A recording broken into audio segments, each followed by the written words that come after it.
Blog. An error occurred. Okay, do it again. That happened to me when I did Laura's. I just right. had to do it again. Yeah. Done. Good morning, Miss Jennifer Lacey. Good morning. How are you? I am fantastico. Another day. I woke up early, so I may be exuding tons of energy because I got a nice little workout in, and my brain is clear. So you're gonna have to vote me in for sure. Okay. Well, I know you had a day where you couldn't sleep, and so I think your body was probably catching up, and now you caught up. Yes, that's exactly right. When was it? Tuesday, Wednesday night? I could not sleep. It was Wednesday night, but back on track. So we got Mr. Steve Martin, Chief Marketeer, coming in from Connecticut, appropriately calm and still here today. Hashtag crosses out. Thank you, Mr. Steve. Yes, very much. And so today is going to be. I'm kind of assuming that my energy is going to confuse some people because our topic is a heavy topic. Mm-hmm. We've recently lost some giants within our community that have passed and moved on to the next step of life. And so we want to talk about that and like, how do we honor those people? And which also within that is how we grieve differently.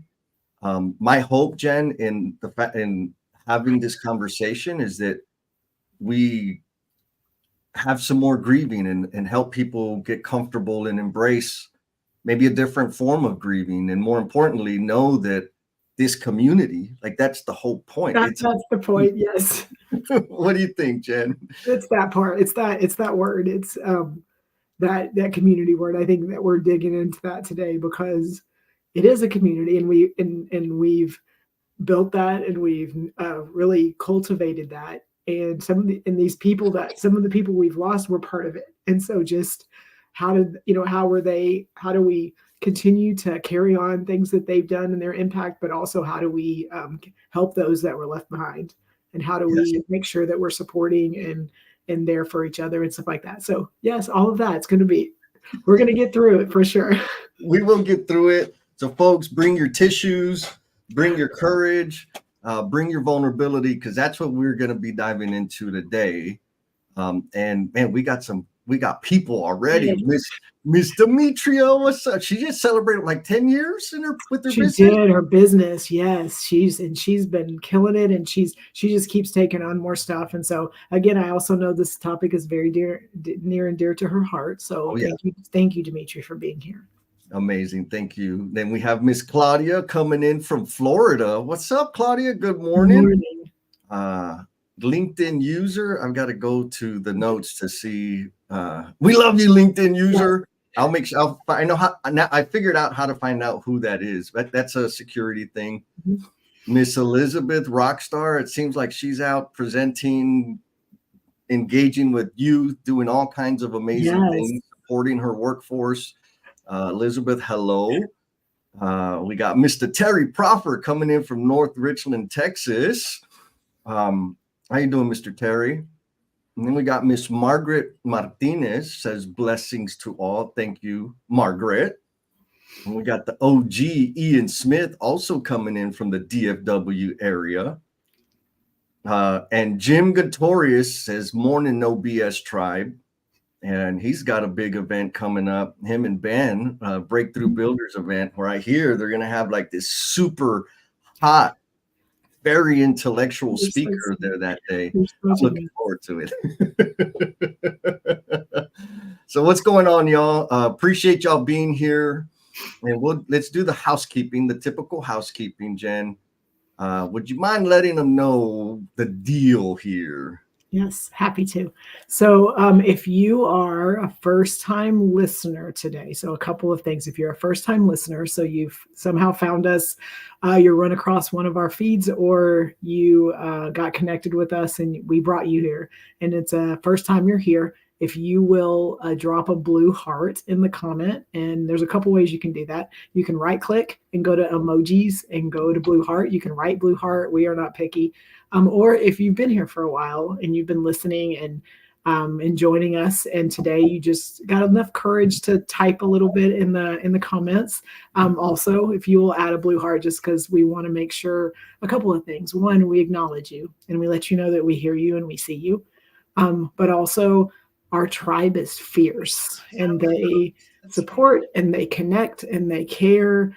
And that blue heart allows them to know that that's another person that we just added, that they can go and find you and show you how much we are happy that you joined us. Amen. Amen. Thank you, Jen.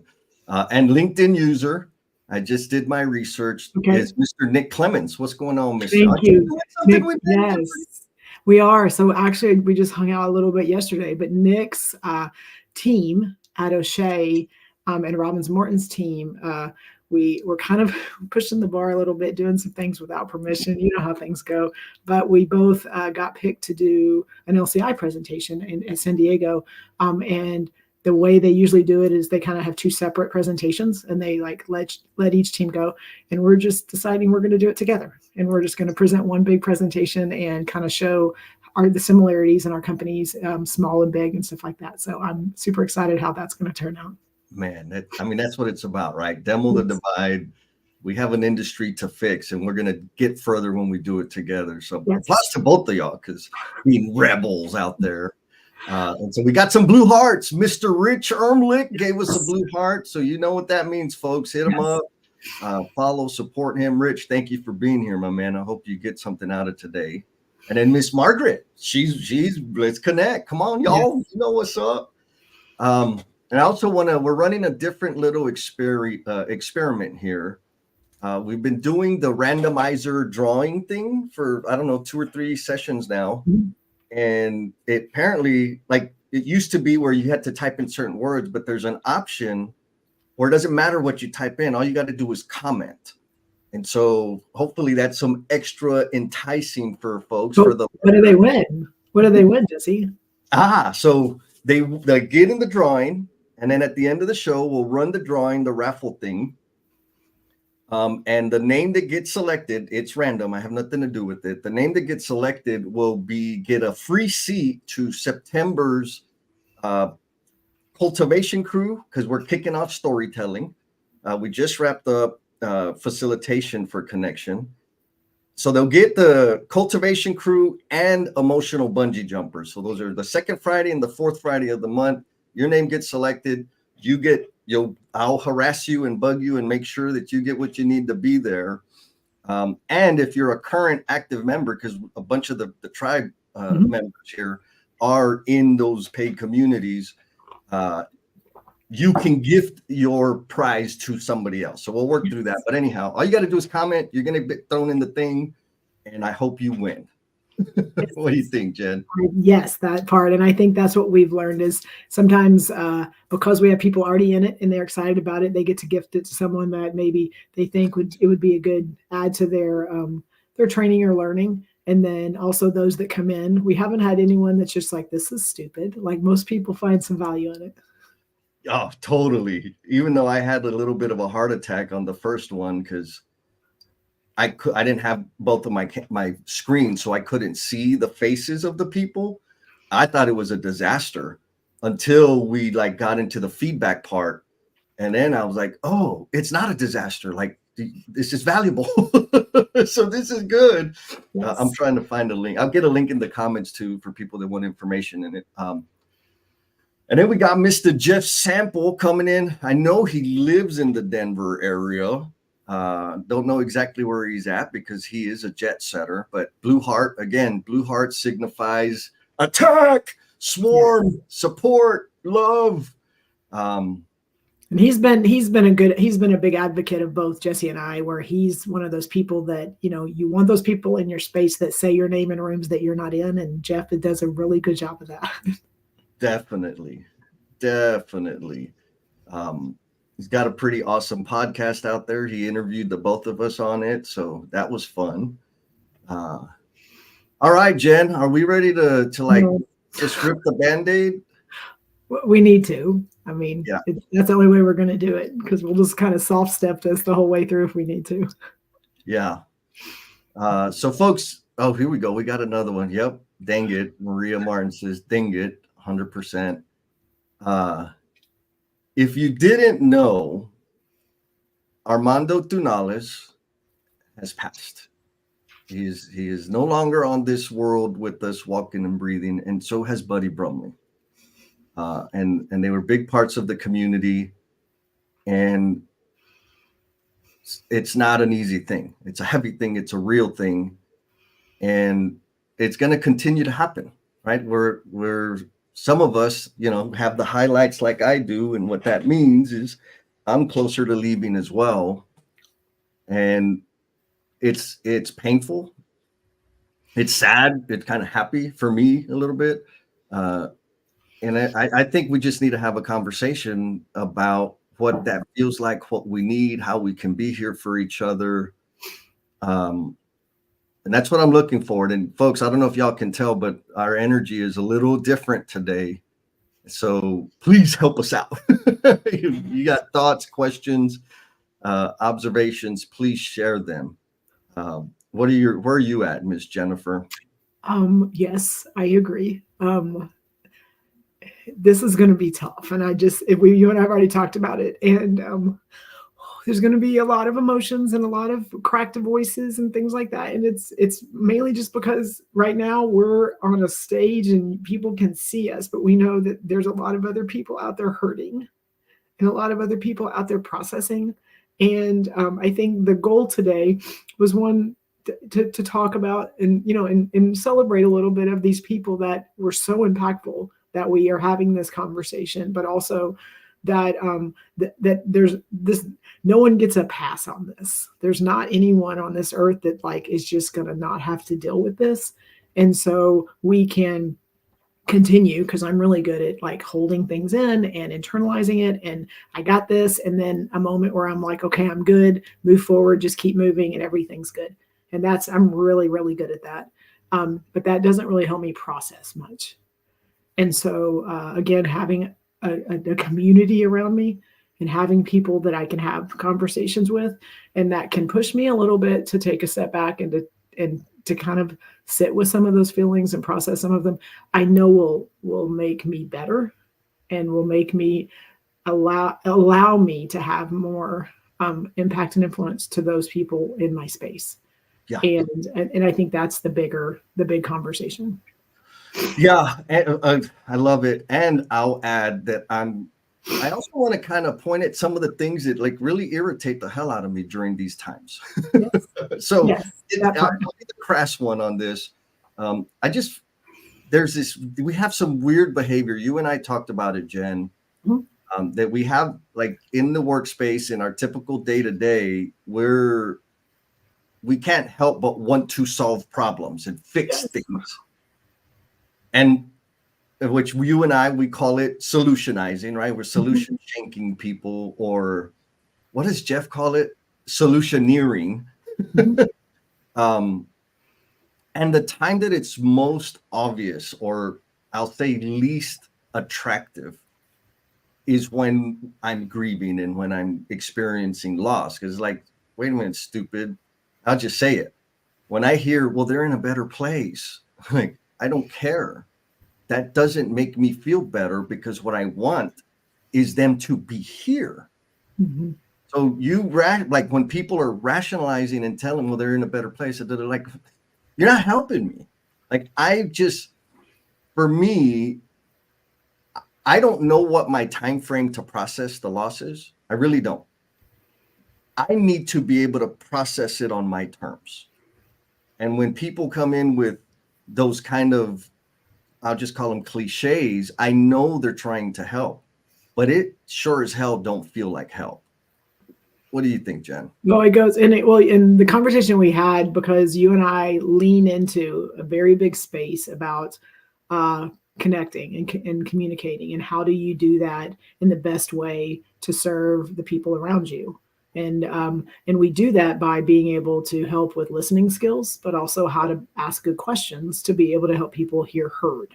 And that's kind of the high level things. Now, again, in any category, but specifically, I think we talked about in a place of grief and loss, those skills are even more amplified, because you're either listening or you're not. And you're either asking questions to help connect and help people share, or you're not. Yeah. And when you are making statements and when you are trying to lessen the blow in this type of situation, it doesn't help the person that we're connecting to. I will add that it severs the connection, right? It's like, oh, that's where you're coming from. I'm just going to keep you over here at bay because this does not feel like connection. This does not feel like acceptance. Rich Gangsta coming in says, there's nothing to fix about grief. It's a normal, healthy process, which I think is powerful because the way we typically interact with people is to fix and solve. Mr. Craig coming in says, good questions around the humble inquiry. Yeah, exactly right. And Jesse, I want to ask you, I guess I want to make a statement and you can comment on it. But for us, we talk a lot about vulnerability. We talk a lot about the importance of it and the value of it, and how when we lean into it, how it can create connection, how it can create opportunities, to be able to grow and learn. And in these type of situations, our default, and I'm going to own that, is to put the armor up, because we don't want people to see us hurt. We don't want people to see our emotions. We don't want people to see that we are fallible and that we are not in this, this perfect place where we have everything. We know everything and we've planned everything. And that scares a lot of people, and they're fearful of what judgment, whatever it is. And I've seen a lot of people not lean into that vulnerability. Yeah. Yeah, no, I agree. I mean, the vulnerability is terrifying for a lot of people, right? But we don't practice it. Right. And I'll talk about, for me, before I started embracing vulnerability, I completely saw it as a weakness, or even maybe more accurately, I saw it as a flaw. And because when I share my fears, my insecurities, my concerns, those types of things, my problems, my gaps, people could leverage that against me. And I'm going to say this, there are people that will, no doubt. I used to be one of those people. When I found your vulnerability, I was going to exploit the hell out of it. I've also learned that the number of people that do exploit your vulnerability is very, very small. Mm-hmm. And the return against the risk of being vulnerable is tremendous. Like, it is huge because of the connection. I mean,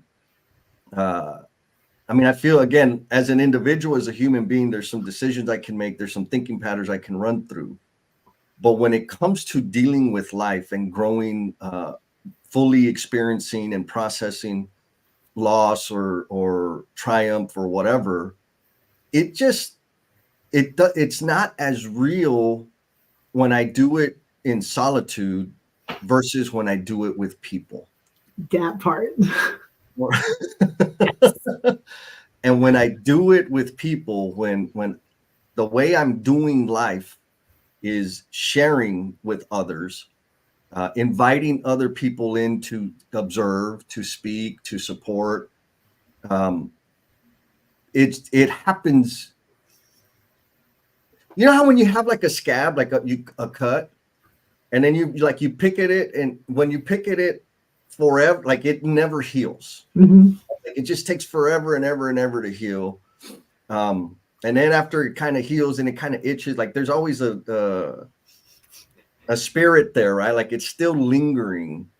That's what it feels like for me to do life by myself. But then if you kind of put a Band-Aid on it and you take care of it, like, it heals really quickly, and then it's gone and it's out of your mind forever. Maybe not forever, but it's gone through the process in the appropriate time. That's kind of how I see doing life independently and isolated versus doing life with people. I know for me, the number one contributor is embracing vulnerability. And when I say embrace, it's probably more accurate to say practicing, like getting better at it and tippy-toeing into it, because it's not like I just jumped in head first. I still got a lot of work to do.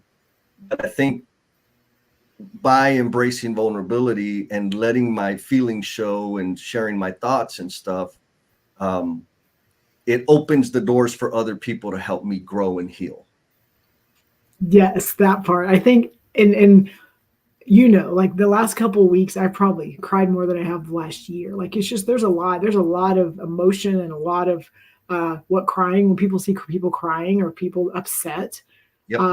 I want to lean into this piece, and then I think we may have some questions we're going to ask. Mm-hmm. But sometimes we talk about questions and being able to be there and support. Sometimes the person grieving has no idea what they need. Yes. And so again, if you can take that into account, yes, you want to support them, you want to ask them open-ended questions, you want to make sure they're heard. Sometimes they don't have any idea how you can help. So then what do we do? Well, I'm going to say, just go back to Rich's comment, right? There's nothing to fix about it. And I think that's where a lot of the discomfort comes, because if I can't fix it, what good am I? Mm-hmm. Well, you're good by just being present. You're good by just being a human being, right? And being available to the person. Jeff Sample bringing it, like, we don't talk enough about the range of emotions that are grief. It isn't a single thing for anyone. It's a range of anger, loss, fear, regret, doubt, and more. And there's probably, I know that there's some technical thing, right? Like the 5 or 7 stages of grief. And let's go here. So thank you, Jeff, for that one. Like, yes, it's a big, broad thing. And there's different stages of it, right? The different stages of grief. You and I, Jen, when you called me and let me know that Buddy had passed on, we didn't talk much the first day, but I think our second call, one of the things that I knew or felt like you needed to hear was that you needed to give yourself permission to just feel the feelings. How did that land with you? I didn't like it. I didn't like it because I didn't like the feelings that I was processing at that moment. Again, but it was like a dad to me. So just that loss made me remember other things, and my dad when I lost him. But I think the bigger part is 99.9% of the time I am going, I am moving, I am making things happen. And when I'm doing that, I don't have to think about all those internal things that maybe could slow me down. Mm. And just you saying that and telling me, I just need just the word sit. Like, I don't even sit very often. Most people know that. So just sit with those feelings. And I did, because I needed to do something else than what I was doing. A couple of things happened, and we had more conversations about this specifically. And it opened my mind. It made me a little bit more aware of the way that I function and the way I show up. It wasn't intentional because I didn't really want to stop and feel, but processing everything with that loss, I just didn't have the energy to just do anything more than just to be there. Like, I couldn't do anything more. I didn't have it in me. My heart didn't have it in me. I was just there. And what happened because of that was, I have a lot of people in my space, a lot of people that I take care of, a lot of people that I go to, and I make sure they're doing this, make sure they're, all of those things. That is the way I function. And because I couldn't do anything else but just be there and be in a space, it allowed there to be a gap for people to come to me. And that sounds weird because obviously we can come and go as we please, but because of the way I function, I do not allow that space. and mainly my kids. Like I was sitting and I just couldn't do much. They would come, they would sit with me, they would lay with me, they would cry with me. And I realized that I don't allow that space to be there because of the way that I show up and the way that I function, the way I live. And that's a gap for me because when I allow people to come to me and allow them to feel like they're helping or being a part of something that I'm going through, then it also gives them value and it helps them process things. And I hadn't done that before. I mean, thank you, Jen, for going there. And that brings like another batch of I'll say, I'm going to call it celebration of life, right? Because yes, we lost a big, we suffered a big loss.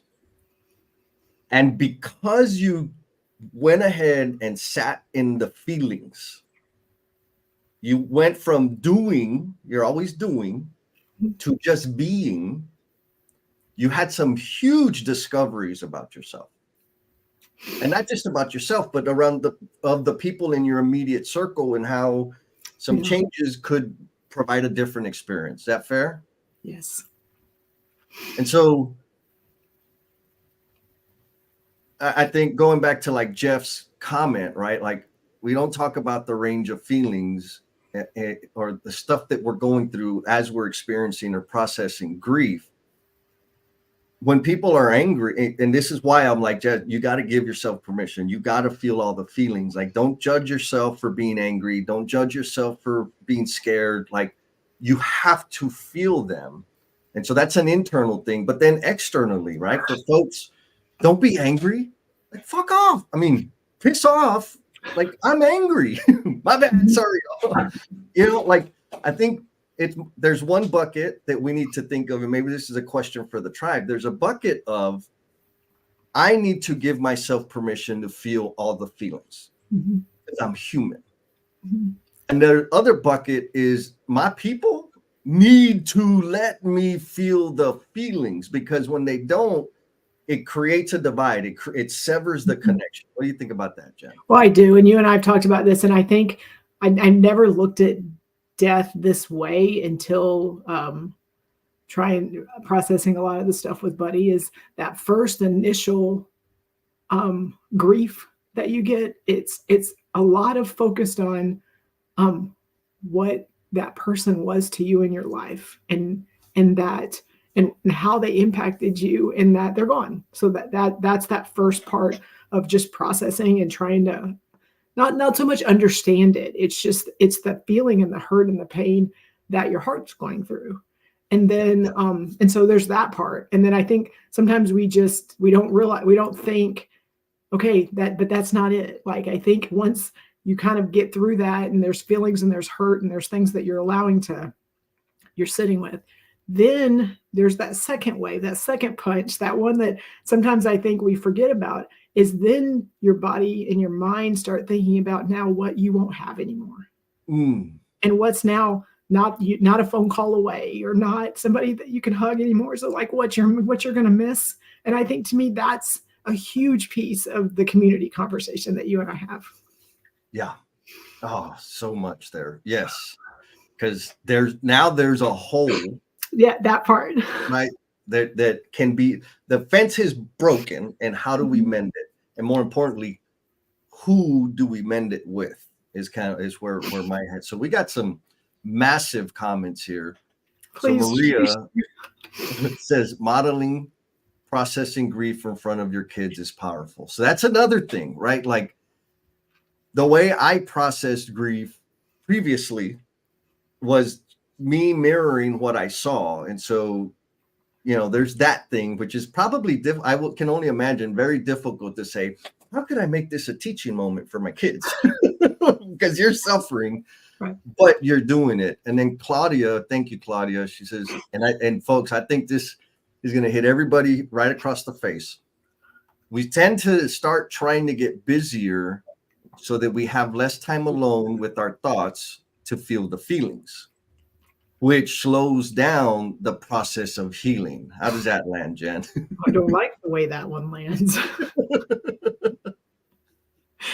I mean, yes. I mean, that's how we deal with conflict. It's how we deal with things that we just don't want to deal with. We just, again, if we just keep moving and keep going, we can just put it at bay. And we've learned just using the comparison between grief and conflict is the conflict doesn't get better because we don't deal with it. I would say it grows. Like it doesn't just sit there like and stay. It grows the more we suppress it and ignore it and deny it, deflect it, all of those things. And so we got to sit with it. So we got some people coming in, and we're going to go back in heavy. So we got Mr. Rodney coming in from is he DFW or Houston? Yeah, he's me. Yes. DFW, yep. And then we got Mr. Josh. He said, yep, it has been a tough couple of weeks. And then we got Miss Jamie, who I know you know. Yes, buddy was the best. She's had some buddy hugs for sure. Oh man, yeah, I can only imagine. And then Ian, here's one. Ian Smith, appreciate you, Ian, for being vulnerable with this. He says he lost his father suddenly in 2016, and it took a long time for him to process. He walks with me every day and has impacted my life in ways that I'm still discovering today. I think that, and I know we have some questions, Jesse, and I know you're going to bring some more comments. I think it's that piece that I do want to dig into that once we go through these is how do we carry on? How do we continue to have those people as part of our lives? And I've got one that makes my heart a little bit happy. So I want to share that when we talk about that. But I know there's a lot of really good comments over there as well. Yeah. So what do you want to do? You want to dive into the question or keep into the comments? Comments, then the question. Okay. Thank you for that. So Craig bringing it says, grief is like gravity. It's just there and you can't fix it. If you are just there and just be, I think as you embrace the grief, there is peace afterward. It is a fantastic feeling. Yes. Question mark. What do you think, Jen? Is that align kind of with where you're at now, or? I would have to, I can say yes, because I lost my dad 22 years ago, and just what that process was. And I absolutely probably didn't do it the right way. And so it took way longer than it needed to, but the piece, and I do want, gosh, I keep triggering. I know we only have so much time, but I do want, can you talk to that specifically on, for me, the peace? I was able to have peace because I didn't have regret. Mm-hmm. Yeah. I don't think with my dad nor with Buddy, I never felt like there was, I didn't show up somewhere when Buddy wanted me there, or I didn't spend the time with my dad when I could have, but I did something else. Like, I think the lack of regret allowed me to probably have peace in a different way than other people. Yeah. So, okay. Sorry, I know that's not what we were going to talk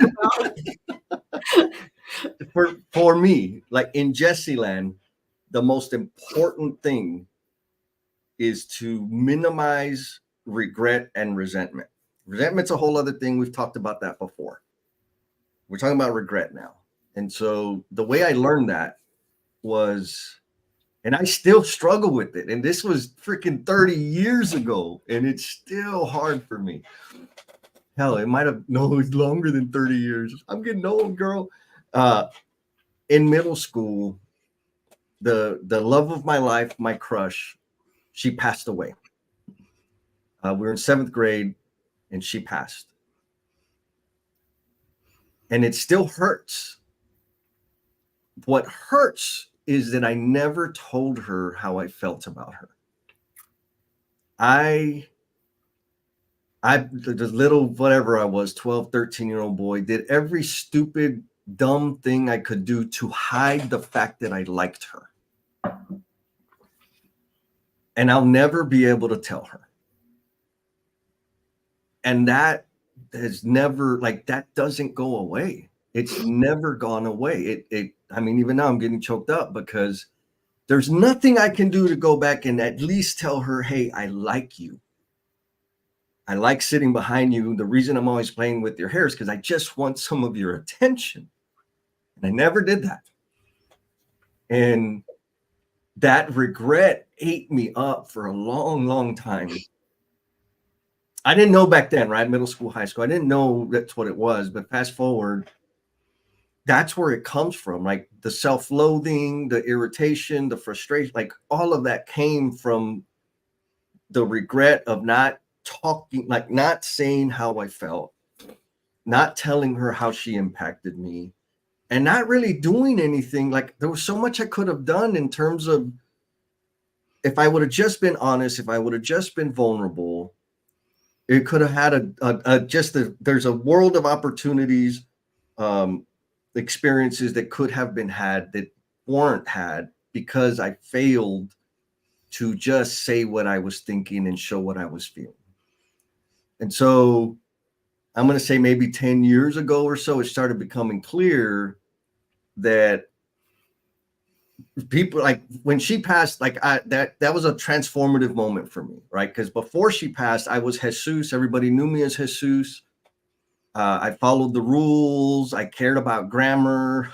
Like I needed to have straight A's, like all that dumb shit. And I still hurt. Like there was still pain in life.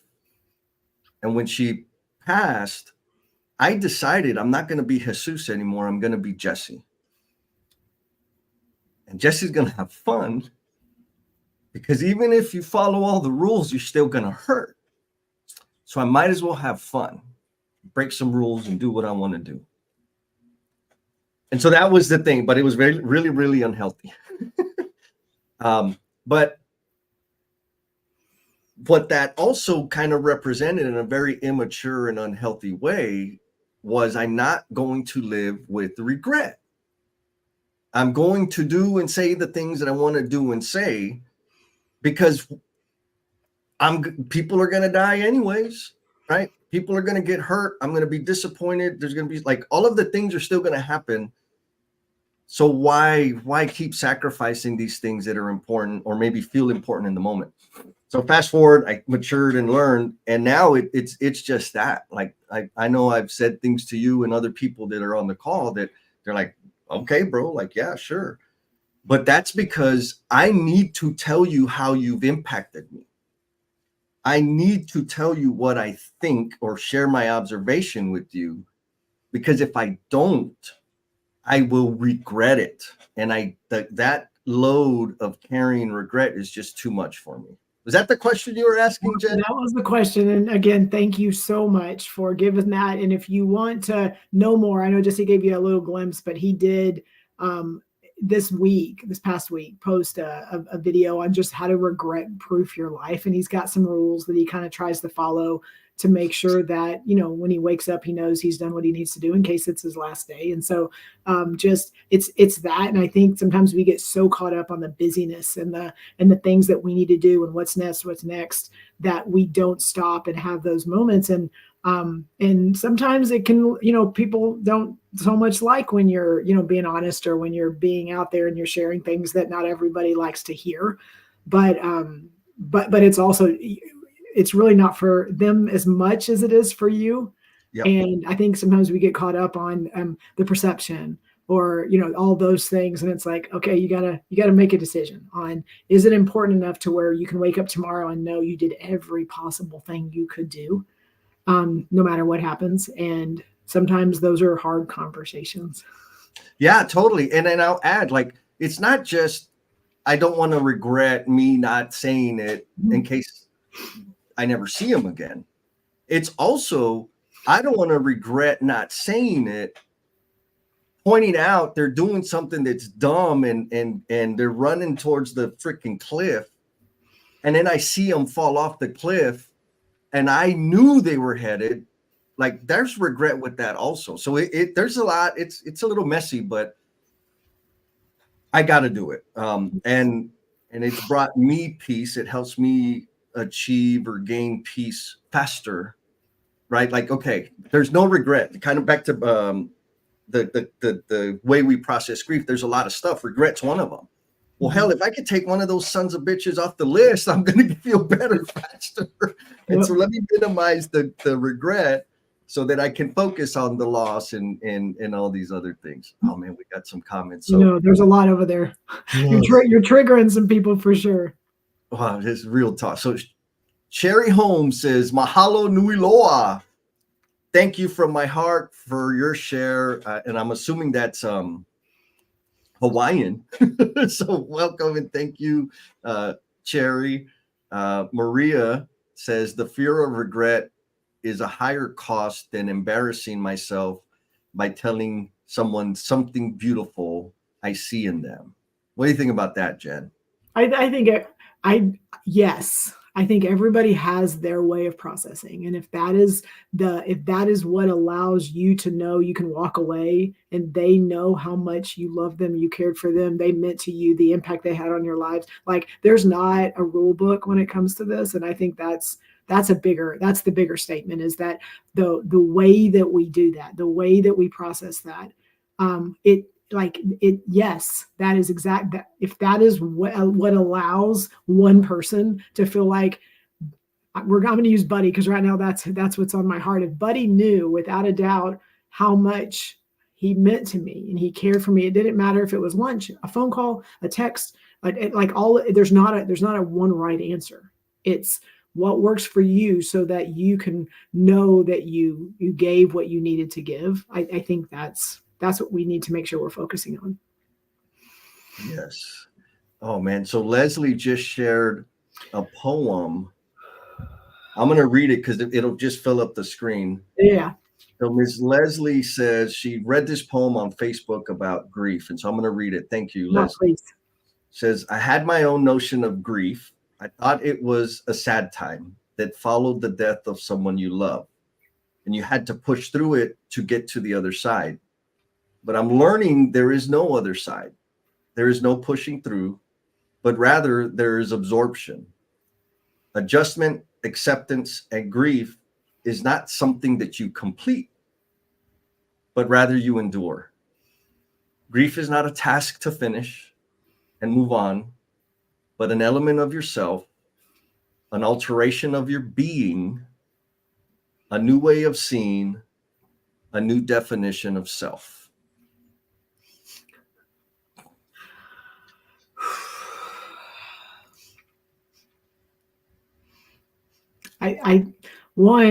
Thank you, Leslie, so much for that. And I think it's that because the people that are in our space, and specifically you and I, Jesse, like everything can be checked off. It can be done and we can move on. Like that's the world we live in. And it's I'm going to get this done so that I can move on to the next thing. And this is going to help me improve. And this is good. Like, that's the world we live in. And to say grief isn't a checkbox, like that's freaking scary. Yeah. I just keep going back to, the checkboxy things, all that stuff. They're important. We need to do them. But that's a matter of doing, which is not the same as being. What? You can't just do grief? What are you talking about? No, you can't just do grief. Like, I mean, even Claudia said it, right? Like, we want to go get busy and, check off the things. Nobody's going to get like employee of the month for being super efficient in processing through their grief. Right? Like, there's no award for that. There's no accolades for that.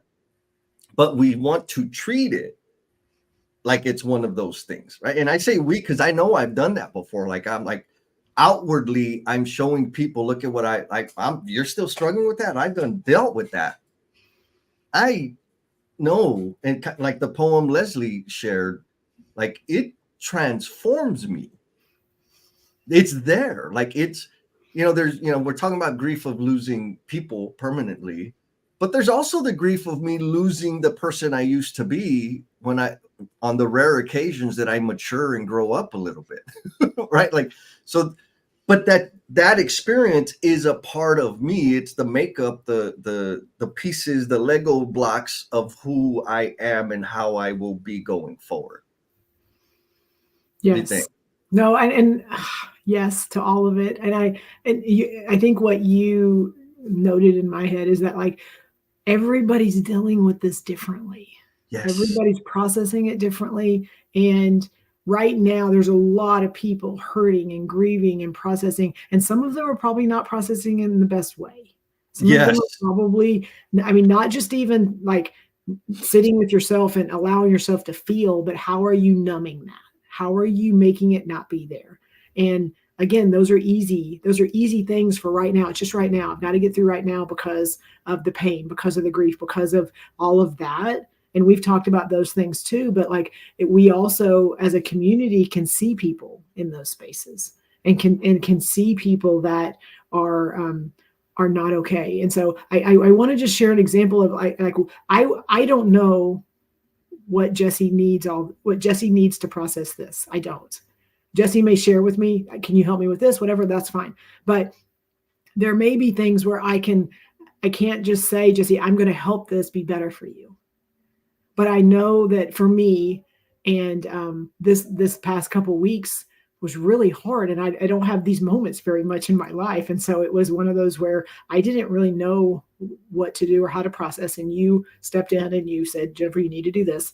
I also had someone from work that said, Jennifer, we can't do anything, but we can take work off your plate.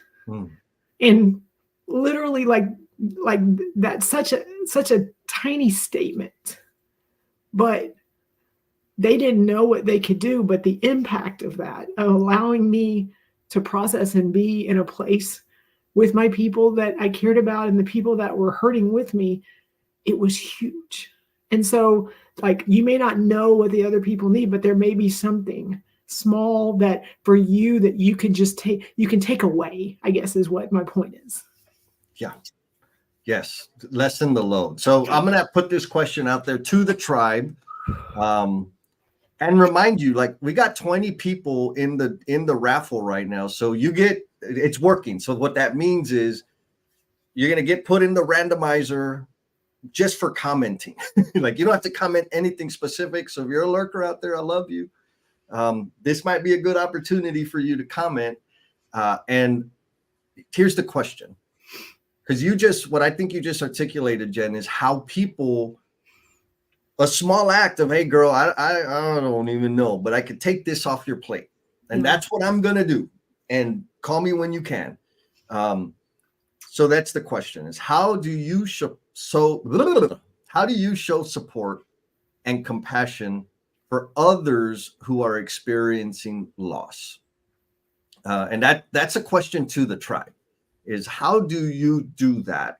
And I'll start answering it after I recognize a new comment here. So Mr. Brian McLean coming in from San Diego. How you doing, my friend? Welcome.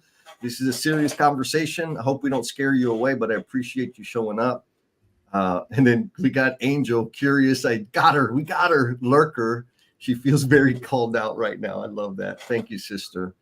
But anyways, I'm going to answer the question that I asked, which was, how do you show support for people that are experiencing loss? And the reason I want to answer this is because I do it when people pass. That is I'm pretty damn comfortable in any situation. Like, I don't care, right? There's a story of where somebody stole a towel from me. And I went gallivanting out on the football field. I was not uncomfortable. It was a little like, what the hell's going on?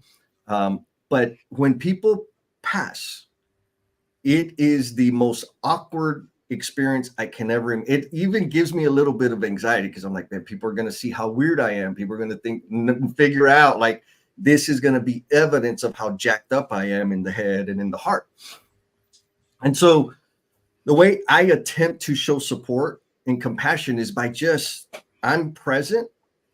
I may ask some questions, but I'm really just going to be silent and listen because I don't know what else to do except for say, I am here and I 100% want to understand and hear or give you some a sounding board to bounce off of.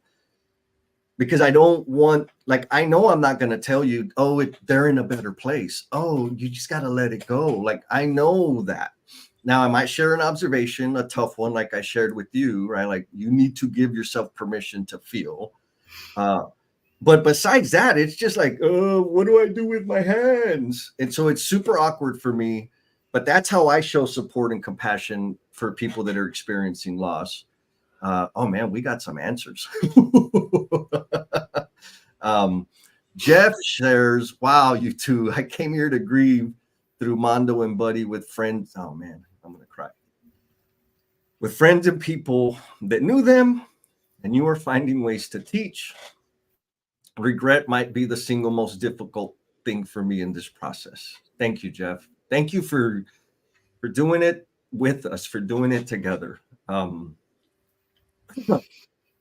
Brian says, I listen and provide resources, help, professionals, empathy. Amen. Thank you, Brian. Angel says, I just listen, make sure they know I'm here. And sometimes I'll send a small gift as a gesture of support. Beautiful. And just in case you're wondering, croissants and brownies are the ideal gift to send me. I got to put myself out there. I think this is Clint, not Clint. Geez, Nick. Nick, thank you. Nick says, be there and be present. Amen. Like, I'm not seeing anything super complicated here, right? Like, these are things that we can all presently do. Cherry says, Native Hawaiian, empath, and she holds space for souls to experience loss. So again, like, just kind of be. Yeah, look, Brian, me too, bro. Like, when they say that, like, that you're not helping me. Please move forward. Ian says, everyone is different, but checking in with someone, a text, a phone call, or doing something nice for someone without them asking. Sometimes sitting in silence with someone is golden. Yes. And I want to add to that, Ian, because you've texted me and we've done some minor texting back and forth, and I super, super appreciate it. But what I want to add is this, is sometimes, like for me, sending that text is difficult because, again, what do I do with my hands? Like, what do I say? What if I say something wrong? Like, there's all this garbage that I get spun up around. And it could just be a simple, I'm here for you. I feel you. What it could just be checking in on you, right? It doesn't have to be big and heavy. So thank you for that, Ian. I'm sorry. I'm just kind of. Can I add to that? Can I add to that piece just because what the last couple of weeks, what I've received, and it's very similar to what Ian said, just like people just letting me know that these are people that are in my space and that I work with and that I engage with, and I cross paths with them a lot, but we don't have a lot of one-on-one conversations. And the text messages that I've gotten in the last couple of weeks from people that just said they're sorry and that they know how much Buddy meant to me by just what they saw and observed, and that they were there. Like, just those texts from people that, again, I don't text with, I don't engage with a lot.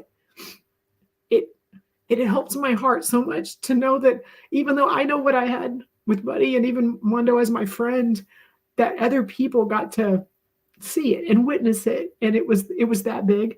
It helps my heart. Yes, love it. Oh man, we got some really good stuff. Craig, 3 H's.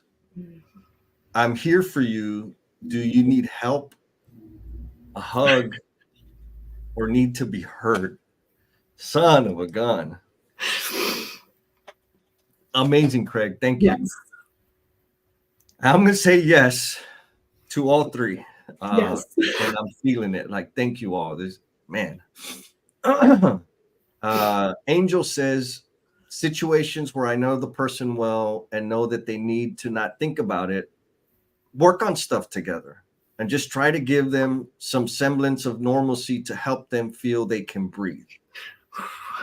What do you think about that, Jen? That part, and it really it goes into Maria's comment, so we can transition to that in a minute. But the heaviness on just me from something like this, and the significant, and I'm just talking about me, and just so you know, like I felt like I couldn't breathe because of what physically it was doing to my body. And so that point of just allowing them to get their brain, it's almost like, I hate to say this, but kids, when you're redirecting them, because you know they're spiraling or they're doing something, and you need to just redirect them to where like their brains kind of reset.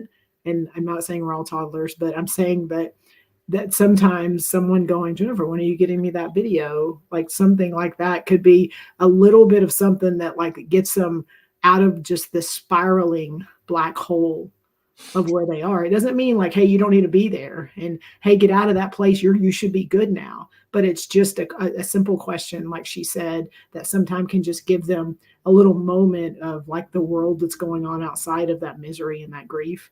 And then they get to choose. Okay, do I take a moment and take a deep breath and breathe, and then, and then move on? And again, I love Maria for 1,000 reasons, but one is her comment, just that sometimes just being with people and being able to share some of that, even if it's not, I've got a solution, I've got a fix, let me help you with this, but just being there together in that shared grief sometimes somehow helps get to the other side a little bit easier. Yeah. I'll add like Angel's comment and Maria's comment, because I think it's a good venue to like continue in, like when I'm grieving. Yes, I need to process it, but I also don't need to be drowning in it. Like if I need a break from all of that and I need to go do, so let me do that. And in the process of doing that, please don't take me back there. Yeah. And when I start crying, let me, because I need to do it with you. But like that's, I think, which is complicated and not easy. But I think I also know that when I better articulate that, like, look, you know what I'm going through right now. And what I need right now is we need to go get a double meat cheeseburger from Whataburger and head over to Roosevelt Park and go take a walk on the trails. That's what I want to do. And let's just do that because I need a little break. And then what I know is going to happen once we get out there on the trails, memory's going to come back, and then I'll process that, right? But don't let me go down the path at my rate. And I need some distraction right now. And I think it's healthy for us to do that. Leslie says she shows them that she's there with them and she's silent. And she also remembers not to say the statements that people said to her, right? Like, I think I know for me, that's a real sore subject because I get irritated when people are trying to fix my grief. And just like we said earlier, like it's not something to be fixed. And then another expert technique is some inappropriate jokes, huh? Or pictures of people with long hair, right? Yes. Yeah, totally. Ian says the same thing. When you talk to folks that are close to someone who passed, sharing a positive or funny moment about that person helps to celebrate the person's memory and legacy, and it also brings a smile. And so we're not going to do a good job of answering this question, but I just want to kind of give some people some perspective on what my goal was in terms of having this conversation. We've had a lot of amazing comments. We've had 21 different people, which to me is awesome. And I can see that because y'all are all in the randomizer drawing, and we're going to do that here in a few. But what I wanted to demonstrate is that we can grieve together. And there's people that are sharing comments and sharing their insights and supporting each other, being compassionate, which is amazing and beautiful. And I also know there are a whole bunch of lurkers out there, folks that aren't in the comments, and that's okay. You're still with us. And I want, the crazy idea is, how do we demonstrate grief and talking about loss and talking about working through it, so that it can be done more? Like, I want to start a fire. This is the spark to that fire. What do you think, Jen? Yes. Can you bring up Steve's comment? Just because I think it's okay. Like, we know that doesn't mean everybody's got their regret check box done and they've done the right things. Like, we know right now there's people that are hurting for a different reason, or that are focused on different things. And Steve's been in this space with Buddy. They've had side conversations. They've had things that that I know were creating bigger things. And just for him, he just 2 regrets that linger: never making the effort to meet Buddy in person. And if those of you that know Buddy, that you've met him in person and you haven't, like, he didn't look at it one way or the other. Like, people were, those connections did not have to be in person, but I completely understand that piece. And then Anne finished the song we started with lyrics from an intensely deep space. What Buddy was finally willing to share led to the title and 2 verses. My grieving is focused on honoring Buddy by finishing his song. Love it. I love it. And Lucas says, thank you. Thank you, Lucas. Love you, brother. I know I love you and I'm here. Do you need a hug? Because got him. So going off of Steve's comment, is how do you carry their memory forward, right? I think Steve just articulated that. I'll say this, in that losing Armando and losing Buddy, what they meant to me personally is one thing, and how I think they contributed to our industry is another.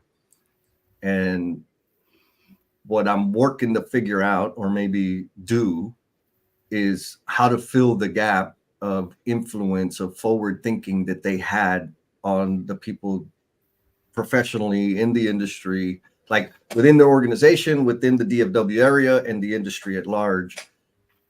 Like, I want to carry their impact forward. I want to do what I can to fill that. What that looks, just know that when you see me out there, I'm trying to carry the torch for them, as maybe mediocre, but that's the thought in my head, is how can I represent them best as I continue forward? Yes. And I think we're going to be clumsy trying to figure it out, and that's okay. I think we're going to be doing some things and it's going to resonate with some people, and some people are going to go, what the heck's going on here? Like, what does this mean? And that's okay, because the more that we have these conversations about, right now, these people, these amazing people that are in our space and that we're doing some big things and touching a lot of lives, but also, even going forward, people that maybe had not interacted with them, and being able to continue to have those conversations. So I do have a very personal example of how to carry a memory forward that I do within my family. And it was my dad. We lost my dad 22 years ago. I have 3 brothers. And for us, when we were young, and I know I've probably said this before, but he taught us all blackjack. And he taught us blackjack. He was a teacher, and we were 4 kids. He was a single father. And that's how he helped us to do mental math, is he taught us. And so we played blackjack with our pennies, and he was the dealer. And so growing up, even when we got older as adults, we were able to go and, play blackjack with him at the casino and things like that. And so as a family, we get together and we play blackjack. And so the way we carry his memory forward is, he's the pit boss. And so we have money that's kind of his money that he's set aside for us.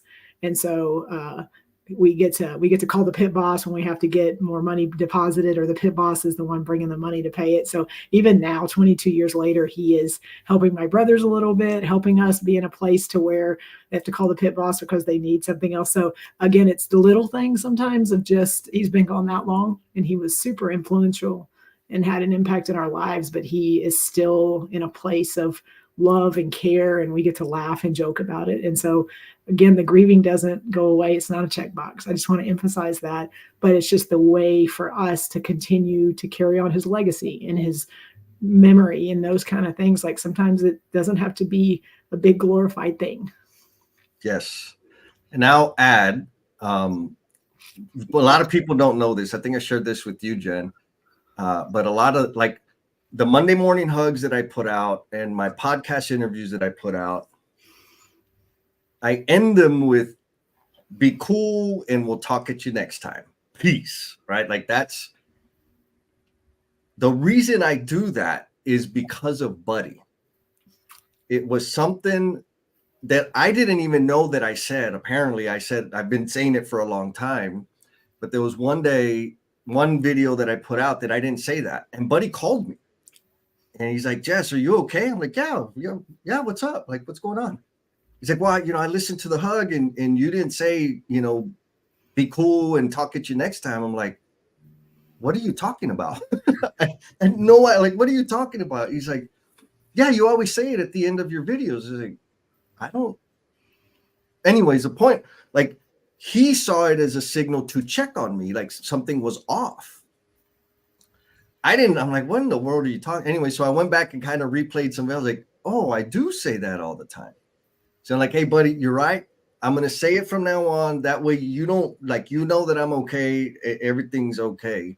And so that's one of those little things, right? Like, there's one video that I recorded was hard, like it hit me because that was a buddyism, right? That was a buddy hashtag dang it. Like, so folks, when you hear that, that is part of me celebrating Buddy and the impact that he's had on so many people in small ways and big ways. So think through that, right? How do we carry it forward? And let's do some fun stuff. Let's do some fun stuff. So, all right, folks, 2 minutes. Like I'm going to read 2 comments. Mm-hmm. So that you have a little bit of extra time to make a comment so you can get in the randomizer drawing. Miss Cherry, man, she showed up and she's just bringing it. She says, I acknowledge the imprint they made on my heart. That part. And then Ian says, I have my father's cowboy hat that he brought at one of his trips to the DFW from Connecticut, and he has it on the dashboard. Oh, that's awesome. He says he also has a watercolor painting in his profile pic on his Outlook, and people always ask him about it, and then he gets the opportunity to talk about his father. Thank you, Ian. Love that, man. And are we going to do an after party today, Jen? We are. Oh my gosh. So I know Jesse right now will probably put links in a lot of different places. So you could go on the No BS with Jen and Jess page. I think I reshared it on my page on LinkedIn. Jesse will send the link, but it is what we do after the live stream. And so right now you've got to hear Jesse and I talk a lot and share a lot and a lot of other things. And so the after party is only audio. So you don't have to make yourself look pretty or even turn a camera on, but it's only audio. And it is a link that you come in, you can sit and listen to the conversation. You can raise your hand and you can come up to the stage. And it is literally where Jesse and I kind of sit back and maybe ask some questions, but we just kind of get to listen to you share. And that is it. That is all you can just share. You can comment on things we've talked about today. You can talk about something on your heart. It's not recorded. So it's kind of just a safe space to be able to connect with people, but also to talk about things that maybe right now are things that you're struggling with, or that even some things we talked about today that maybe hit a little harder than you were expecting. And so it is a link, click on it, and then it brings you into the entire after party. And we just kind of sit and share and love each other. I think I don't know how else to explain it. Very well explained, Jennifer. Yes, folks, I'll keep putting the links out there. Hit the link, show up. You can talk or not. You can stay in the audience and listen. We'd love to have you all there because we also get to learn what we need to talk about next. So it is randomizer time. You ready, Jen? Yes, I'm ready. Let's do the drawing. Look at all those faces. Oh, Rich. Mr. Rich.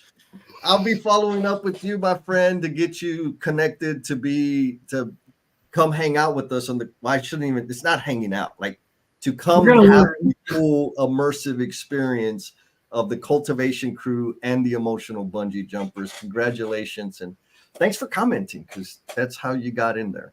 Oh my goodness. Okay. Yeah, look, Angel's like, damn it, I almost got it. He says, woo, woo, got it. And then Leslie says, your show feels like a hug from each of you. Oh, thank you, Jesse and Jennifer. Thank and then you. Steve shared this quite a bit earlier. What do you think about that? While I go and do some more of these clippy things. So thank you, Steve. And so the SRRR cycle, which is something that we've talked about on this show, and it's kind of like the way a lot of times the tribe shows up in our community shows up, is that kind of like the show up, we receive, we reflect, and normally it's the we reciprocate back to that person or that group. And I can understand right now why it stops with the reflection part. And yes, Steve, I agree. But I also will add the last R on how are we reciprocating that to the other people around us that maybe are still in that process of grieving. Agreed. Agreed. And I think, I mean, my takeaway from the comments is just be like, it doesn't, I don't need to complicate it anymore. I could just be there. I could just be present. I'm trying to find Craig's comment because I think it's powerful. Here it is. The 3 H's. I'm here for you. Do you need help, a hug, or need to be heard? Like, and I'm going to go a little step further in that. How powerful would it be if I showed up that way for everybody all the time, not just in times of loss and grief? That part, just that we don't have to be in a place of grief or loss to be able to show up and do those exact things. Yeah. Yes. We all get the opportunity to do that. And kind of like the poem Leslie shared, when people do exit, right, they do leave this rock. I feel for me, it's like an opportunity to have new discoveries about who I am and how I can better serve and where some growth can be had if I let it happen.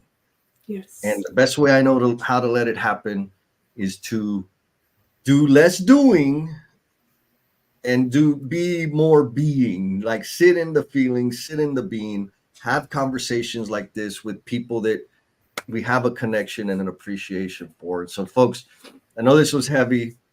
Thank you for hanging in there with us and not canceling us. I don't know. We don't know yet. Maybe we will get canceled, but this was amazing. I appreciate all the comments and contributions to this conversation. Hope y'all will show up to the after party. And if you don't, it's cool. I understand.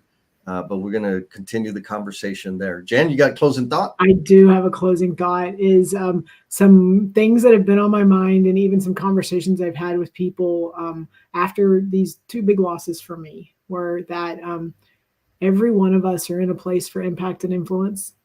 And Buddy, I don't think would own it, but everyone around him would say he was an influencer. And when we talk about being an influencer and how we do that in the spaces we're in, like I'm going to use the 2 examples just because Buddy was just being Buddy, and his hashtag dang it, hashtag allergies. Like if you don't know the backstory of those 2 things, is that they epitomize him.